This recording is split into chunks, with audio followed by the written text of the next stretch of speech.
नमस्कार, जय हिंद, वंदे मातरम दोस्तों। मैं नवदीप सिंह तक्षशिला बुंदेलखंड में आपका एक बार फिर से स्वागत करता हूं। तो मध्य प्रदेश वर्ग 3 शिक्षक जो पात्रता परीक्षा है उसके लिए हम बाल विकास की अगली क्लास लेकर आए हैं आपके लिए। ये बहुत ही इम्पोर्टेंट क्लास होगी आप सभी के लिए। बाल विकास के प्रमुख सिद्धांत। तो आज से हम सिद्धांत स्टार्ट कर रहे हैं। आपके जितने भी बाल विकास के जो प्रमुख सिद्धांत दिए गए हैं आपके वैज्ञानिकों द्वारा, जो प्रमुख प्रमुख होंगे उनको हम पहले डिस्कस कर लेंगे। तो ये आपके वर्ग 3 की परीक्षा के लिए और सीटेट के लिए बहुत ही इम्पोर्टेंट है। तो इस वीडियो को ज़्यादा से ज़्यादा लोगों तक शेयर ज़रूर कर दें। उस वीडियो को लाइक ज़रूर करें। आप जब लाइक और कमेंट करते हैं तो हमें भी इससे मोटिवेशन मिलता है। जिसने अभी तक चैनल को सब्सक्राइब ना किया हो वो सब्सक्राइब करके बेल आइकन को ज़रूर प्रेस कर लें, जिससे जब भी मैं वीडियो अपलोड करूं आप तक उनके नोटिफिकेशन पहुंचते रहें। तो हमारे जो प्रैक्टिस सेट चल रहे हैं वो भी लगातार रूप से चल रहे हैं। 11 प्रैक्टिस सेट हमारे हो चुके हैं। तो जिन्होंने अभी तक ना देखे हो वो वर्ग 3 के जो प्रैक्टिस सेट का प्लेलिस्ट बना हुआ है उस पर जाकर प्रैक्टिस सेट लगा लें। उसमें अगले इसमें क्लासेस भी डली हुई हैं आपकी CDP की, तो उनको भी देख लें। तो चलिए शुरू करते हैं आपका टॉपिक, बाल विकास के प्रमुख सिद्धांत। तो जैसा कि आप देख रहे होंगे, बाल विकास के प्रमुख सिद्धांत में हम सबसे पहले ये सिद्धांत पढ़ेंगे आपके एक एक करके। तो आपके एक वीडियो में आपका एक सिद्धांत खत्म कर देंगे जिससे आप एक बार में पूरा फिनिश कर सकें। पहला है हमारा मनोसामाजिक विकास का सिद्धांत। भाषा विकास का सिद्धांत आता है। फिर पढ़ेंगे हम वाइगोत्स्की का सिद्धांत, फिर जीन पियाजे का सिद्धांत, फिर कोहलबर्ग का सिद्धांत। तो इन्होंने जो जो जो सिद्धांत दिए गए हैं इन सबके उनके बारे में हम डिस्कस करेंगे। तो आज हम पढ़ेंगे आपका मनोसामाजिक विकास का सिद्धांत। तो मनोसामाजिक से विकास का सिद्धांत आप हेडिंग देख रहे होंगे। तो सबसे पहले आपका क्वेश्चन पूछ लिया जाता है कि मनोसामाजिक विकास का सिद्धांत किसने दिया है, इसके प्रतिपादक कौन है, या इसके जो वैज्ञानिक हैं उनका क्या नाम है। तो मनोसामाजिक विकास का सिद्धांत, इस सिद्धांत के प्रतिपादक एरिक एरिक्सन है। यहाँ से क्वेश्चन आपका 100% पूछा जाता है। आपका पिछली बार जो आपका सुपर टेट हुआ था यूपी में, मनोसामाजिक विकास के सिद्धांत से एक क्वेश्चन आपका पूछा गया था। तो हर बार आपके एग्ज़ाम में पूछा जाता है।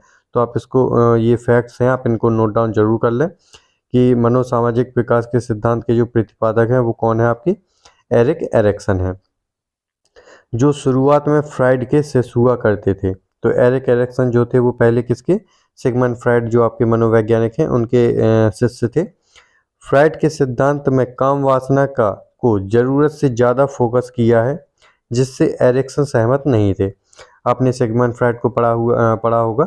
ये ज़्यादातर काम वासना के ऊपर अपनी जो थ्योरी है वो लिखते हैं, चाहे वो बच्चा हो बड़े हो कोई भी हो। इन्होंने ज़्यादातर फोकस काम वासना पर ही किया है, लस्ट पर, लिविडो को पर लस्ट पर ज़्यादा इन्होंने फोकस किया है।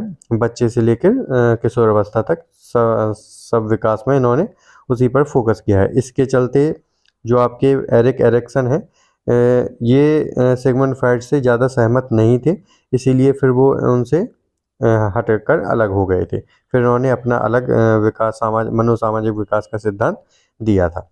तो मैं आपको इसलिए इतना ज़्यादा समझा रहा हूँ कि आप ज़्यादा लिखने पर फोकस ना करें। आप जो CDP में भाषा होती है, अगर आप इसको समझ लेते हैं तो आपको पूरा सिद्धांत समझ में आ जाता है। तो आगे चलते हैं। ये इनके शिष्य थे, लेकिन इनसे काम वासना को ज़रूरत से ज़्यादा इन्होंने फोकस किया फ्राइड ने, जिससे ये सहमत नहीं थे, इसलिए वे अलग हो गए। आगे देखते हैं।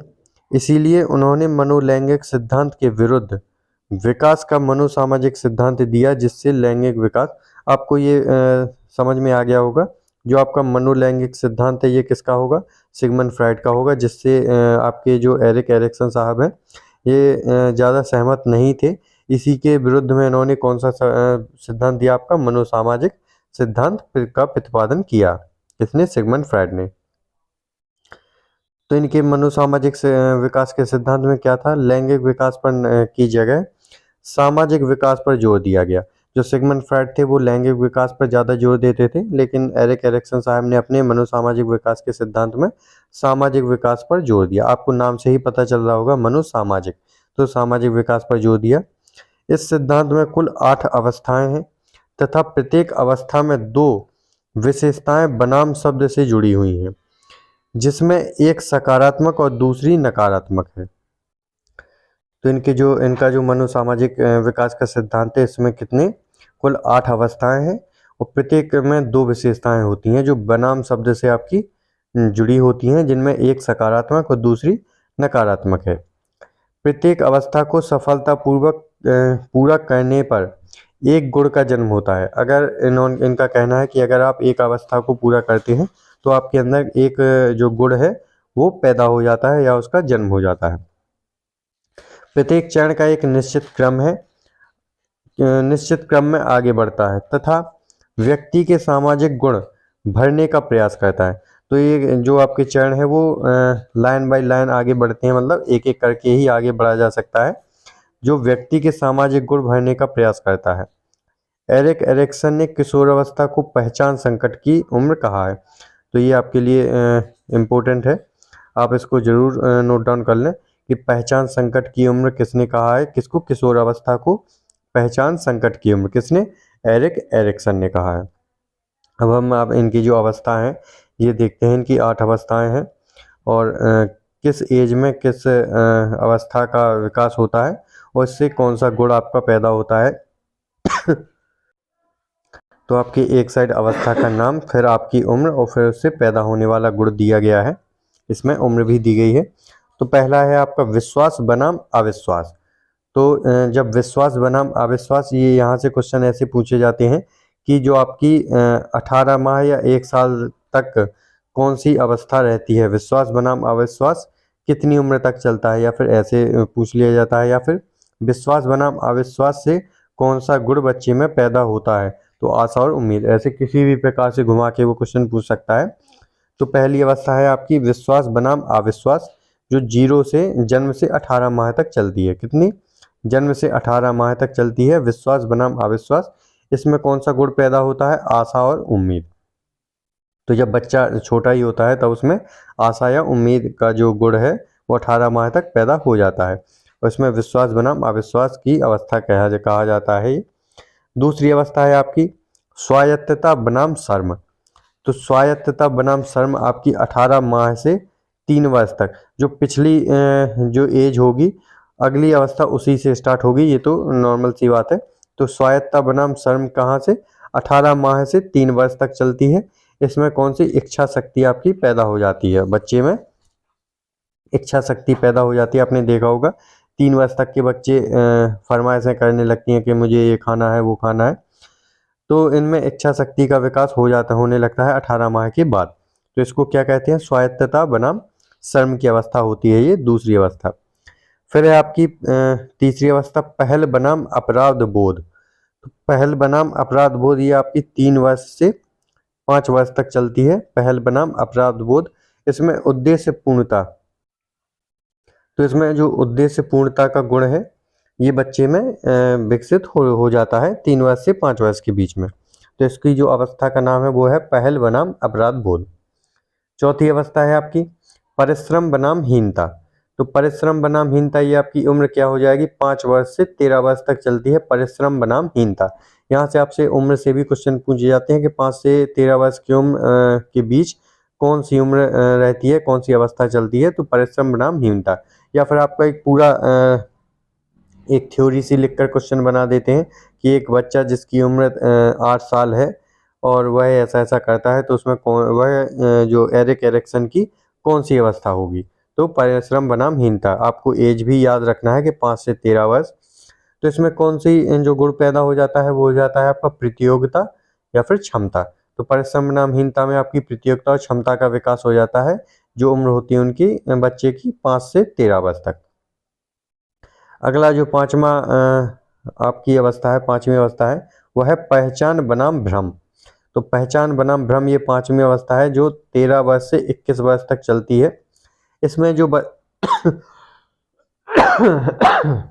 सॉरी इसमें जो बालक होता है या बालिका होती है, इनमें वफादारी का गुण आ जाता है। आपने देखा होगा जो एक फ्रेंड सर्कल बन जाता है, एक दूसरे मित्र के लिए वफादार हो जाते हैं, तो इनमें ये वो गुण ऑटोमेटिकली जो है वो विकसित हो जाता है। 13 वर्ष से 21 वर्ष तक एज में चलता है, जो इनकी अवस्था कहा जाता है वो होता है पहचान बनाम भ्रम।